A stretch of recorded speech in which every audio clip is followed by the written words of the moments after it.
Her voice cut through the clinking glasses like a blade. "To Mom and Dad," my sister said, smiling with that polished, pageant, perfect smile she's worn since she learned manipulation was prettier when dressed as charm. "For raising an only child." Silence. A pause, deliberate. My mother laughed lightly. My father nodded, amused. And I stayed very still. No one at that table turned to me. Not my parents, not my sister, not the husband she stole from me. Hashtag. Before. I used to think betrayal was loud, shouting, slammed doors, ugly words. It's not. It's quiet, slow, like water wearing down stone until you don't recognize what's left. Sophie, my sister, was my shadow growing up. I thought that meant closeness. She mirrored my choices, my clothes, my hobbies, even my friends. I didn't realize she was rehearsing, practicing, learning exactly how to replace me. When I met Michael, she welcomed him like family. Too much, maybe, but I brushed it off. She was single, charming, what harm could it do? Hashtag. Cracks.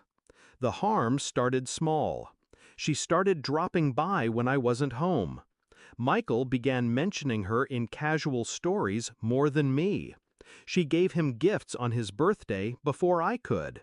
And then, one evening, Michael came home with a scarf I didn't own. Sophie's. He swore she left it after visiting. Sophie laughed when I asked. I smiled at both of them, pretended I believed it. But that's the thing about smiling, you can hide anything behind it. Hashtag. The evidence. I didn't catch them in bed. I didn't need to. A friend sent me photos. Sophie and Michael holding hands in the corner booth at a wine bar I'd introduced them to. His tie undone, her lipstick smudged. They looked happy. I felt nothing. The nothing was my warning. I wasn't broken. I was calculating. Hashtag. The shift. I didn't confront them. Instead, I studied them. I made polite conversation at family gatherings, asked Sophie for sister advice, listened to Michael complain about work. And while they believed I was still blind, I changed my will. I closed our joint accounts. I transferred ownership of my company shares into a trust they couldn't touch. Sophie wanted to replace me? She could have the spotlight. I'd take the stage lights, the curtains, and the audience with me. Hashtag. The setup. When our parents' 40th anniversary came, I called Sophie. Told her I'd booked the restaurant, ordered the cake, planned the speeches. She offered to give a toast. I insisted. Michael was invited, of course, by me. I wanted him there. I wanted his eyes on me when the curtain fell. Hashtag. The night. The room smelled of roses and champagne. Family and friends filled the space, laughter echoing against the walls. I was seated between an aunt who gossiped and an uncle who drank too much. Perfect camouflage. Sophie arrived in white silk, glowing like a bride. Michael followed in a suit I'd bought him years ago. They didn't sit together, but their eyes kept finding each other. Little glances, little tells. Midway through dinner, Sophie stood with her glass.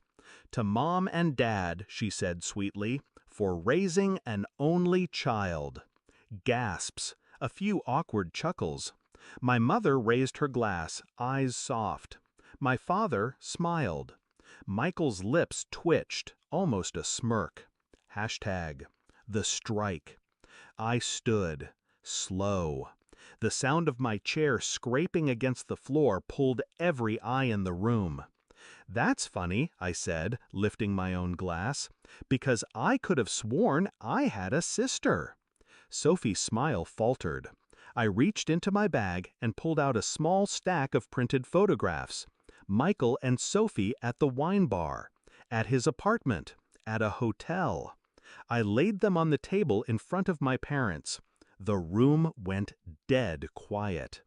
I thought tonight was about family, I said evenly, but apparently some of us have different definitions. Sophie's face flushed red. Michael shifted in his seat, jaw tight. Oh, and before anyone worries about inheritance, I added, still calm, I've already updated my will. Every cent of my estate is going to charity. The trust is sealed. The business sold. So if anyone here was planning on replacing me, they'll find the role comes without benefits.